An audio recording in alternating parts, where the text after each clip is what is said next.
Tapi berarti benar nggak sih Pak, kalau misalnya saya dari dengar penjelasan Bapak nih, saya menyimpulkan bahwa tempat yang paling benar untuk mencari pasangan yaitu di gereja kita sendiri.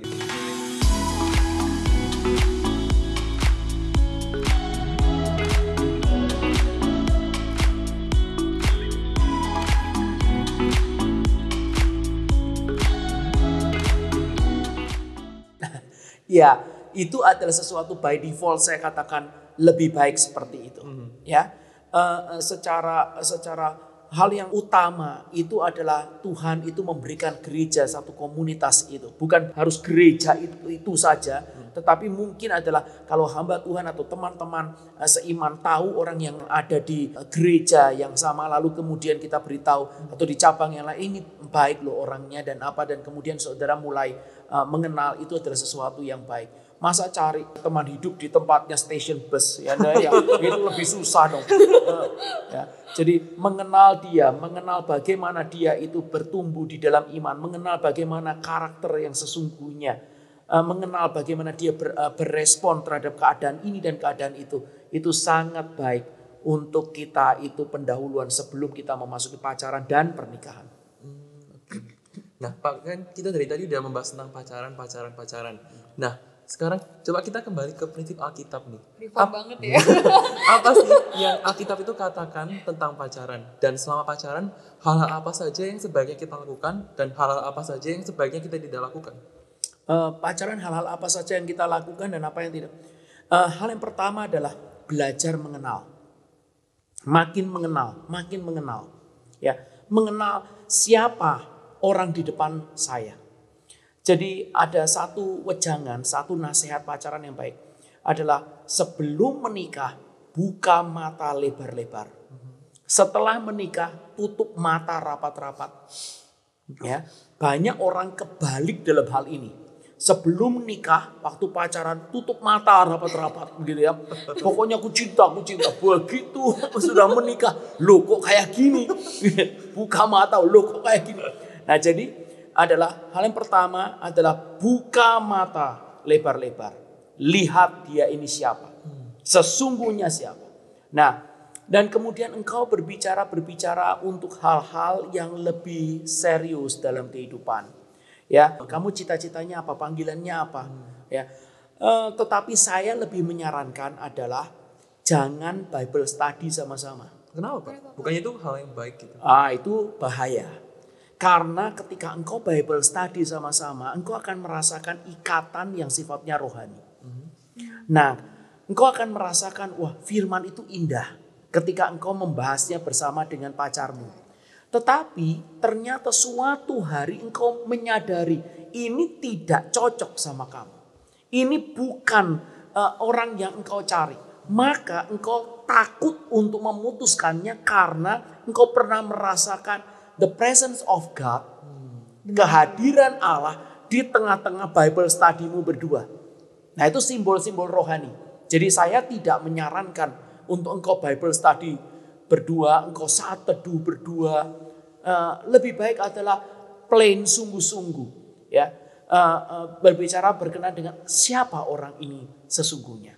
Hal yang lain adalah tentu adalah menjaga kesucian. Karena banyak orang-orang muda tahu bahwa ini sebenarnya bukan pasangannya, tetapi karena dia sudah tidak menjaga kesucian, dia takut untuk putus. Nah, ini menjadi sesuatu hal yang sulit. Selain tentu kesucian itu adalah sesuatu yang Tuhan sendiri kehendaki untuk hal ini. Nah, itu adalah hal yang mungkin perlu untuk kita semua perhatikan. Oke, tadi kan Kevin ada ngomong nih, back to Bible gitu ya, kembali ke Alkitab. Ini kan kalau di Alkitab nih salah satu perintah yang untuk khususnya wanita gitu ya.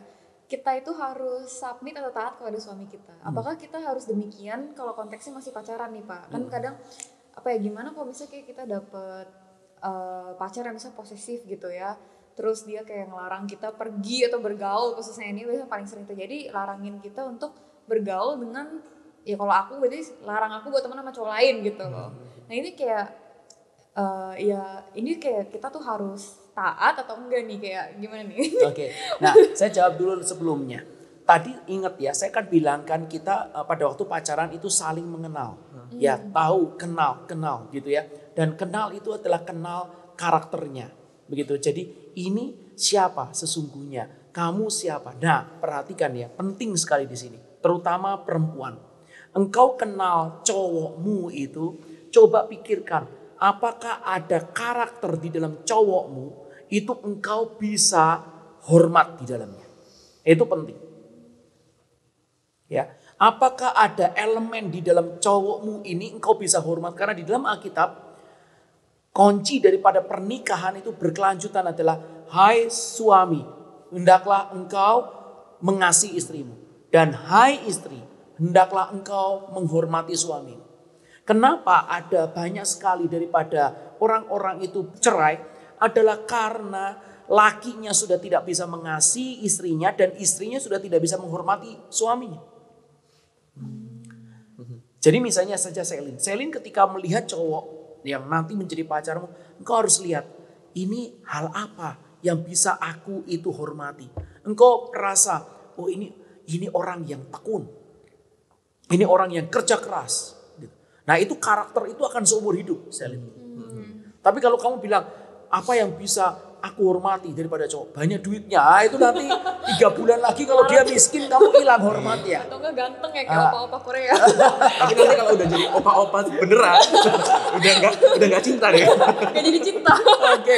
Nah sekarang perhatikan. Sekarang ketika bicara berkenaan tadi Selin bicara, oh ini nanti kalau saya pacaran sama ini orangnya sudah bilang enggak boleh, ini posesif. Ya tentu kalau kita bicara mengenai posesif itu berarti ada sesuatu yang tidak sehat. Tetapi ini bukan regulasi yang sifatnya ketat. Engkau bisa bicarakan. Ya, sebenarnya kalau engkau bertumbuh dalam kedewasaan, kau bisa katakan, kamu main sama orang-orang ini boleh, tapi saya tidak suka loh kamu main sama orang itu. Oke kan? Berarti tidak semua orang kan, begitu ya? Gitu. Nah kalau kamu ini tidak boleh, pokoknya sama orang cowok lain tidak boleh, masa sih tidak boleh? Gitu. Nah kalau terus kemudian seperti itu gimana? Lah kan ribut terus nanti setiap hari. Jadi ini bisa dibicarakan dan ada understanding dan ada kedewasaan, ada trust gitu ya. Kalau kita dalam sebuah pacaran untuk menikah, bukan pacaran untuk main-main, pacaran untuk menikah, tidak ada trust, tidak terbangun trust atau tidak bertumbuh dalam trustnya, lalu kemudian buat apa? Iya juga. Benar-benar. Jadi kayak kalau misalnya kayak gitu kita tetap harus, kalau misalnya kayak tetap bersikeras, kita harus tetap taat atau? Nah balik lagi, kalau cowoknya itu seperti itu, bagaimana kamu? Kalau kamu hatimu tidak suka, kalau kamu benar-benar tertekan, berarti apa yang ada pada cowokmu itu tidak seturut dengan apa yang engkau perlukan di dalam hatimu. Yang kau bisa, karena kau masih pacaran, kau bisa dengan bebas mengatakan, kita rasanya tidak bisa terus ini. Berarti Betul. balik lagi Ya ke tergantung daripada kamu. ya. Gitu. Oke. Ya kalau kamu misalnya seneng, Seneng aja. misalnya seneng aja dibatas-batasin, seneng aja misalnya begitu, ya sudah begitu ya. Tetapi ya tentu harusnya menjadi satu relation yang membebaskan, bukan mengikat. Relation yang bertumbuh saling mempercayai. Itu menjadi sesuatu yang sehat. Mungkin itu sih, maksudnya di zaman sekarang itu kan banyak yang jadi bucin-bucin, akhirnya kayak mereka dilarang-larang, akhirnya nurut-nurut aja gitu. Padahal itu kan mungkin bukan suatu praktek yang sehat dalam berhubungan ya. Iya. Dan itu akan membuat sesuatu yang sangat sempit, narrow, sehingga tidak membebaskan kedua belah pihak untuk melihat sesuatu yang lain. Ingat ya, orang ketika pacaran itu buka mata lebar-lebar. Engkau boleh kok, saudara boleh untuk lihat orang ini, lihat pacarmu, lihat yang lain. Ya buka mata lebar-lebar. Gitu. Nah kemudian kalau engkau mengasihi daripada pacarmu dan ingin bersama dengan dia, engkau lihat ada sesuatu yang tidak ada pada dia. Ya, kalau itu bukan karakter mungkin masih bisa ditambahkan. Kita beritahu, kamu apa enggak lebih baik begini? Saya memerlukan ini atau saya mau kamu seperti ini. Iya. Oke Pak, kalau misalnya kita ngomong tentang pacaran, mungkin ada satu hal yang kita asosiasikan, patah hati gitu. kalau misalnya Bapak ngasih tips nih ke kita anak muda nih. Kalau misalnya kita patah hati, kita harus ngapain sih? Oke, patah hati. saya ngikutin daripada hamba Tuhan yang di atas saya. Dia pernah mengatakan sama orang yang patah hati. Setiap orang yang patah hati, engkau jangan gila, tapi lagi. Cari lagi ya. Ya, kamu boleh nangis seminggu aja ya, gitu ya. Habis. Nah itu, nah, maka dari itu seminggu saja, terus kemudian cari lagi. Ya, jadi nggak usah pusing. Itu bukan perceraian. Itu adalah masih pacaran. Ya, engkau belum ada ikat janji apapun saja. Begitu. Nah. Ya kalau kamu mau untuk lebih menikmati daripada grievingmu, begitu ya. Menikmati. Kedukaan. Ya bolehlah sebulan lah ya, gitu ya. Tapi jangan lama-lama. Kamu bodoh sendiri kalau sampai lama-lama. Setelah itu terus kemudian selesai, begitu terus kemudian. Ada satu pengalaman dulu. Saya pernah ketemu sama satu orang itu dia putus sama pacarnya, terus kemudian dia bilang saya akan nangis 3 bulan, setelah itu tidak ada air mata lagi buat dia. Dijatahin 3 bulan pokoknya. Nggak berhenti. Iya, bagus juga ya. Bisa. Nanti Kayak gitu ya. Mungkin deh nanti kalau kedepannya patah hati kayak gitu 1 minggu aja buat kamu, habis selanjutnya cari yang lain. Iya. Meskipun tentu tidak semudah itu, tetapi itulah hidup. Karena kalau kamu lama-lama ya, terus kemudian nanti suatu hari kamu nikah ya, dan kamu bahagia dalam pernikahan kamu lihat lagi itu. Bodoh banget saya ya, ngapain 2 tahun nunggu sampai bercucuran air mata, nunggu sampai 2 tahun gitu ya. Itu bodoh sekali. Nah, itu yang terjadi. Oke nih, ini berarti diskusi yang super duper panas nih. Kalau misalnya kita ngomongin tentang pacaran ini pasti menarik hati banyak dari teman-teman yang menonton. Teman-teman yang khususnya yang lagi single-single, jomblo gitu ya. Lagi cari pacar nih. Iya. Mencari tips dan triks gitu. Iya.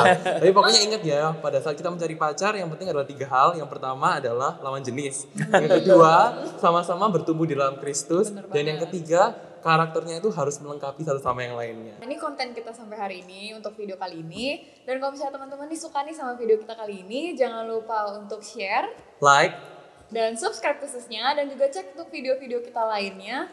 Dan jangan lupa untuk terus dukung channel kita. Untuk akhir kata, salam boba.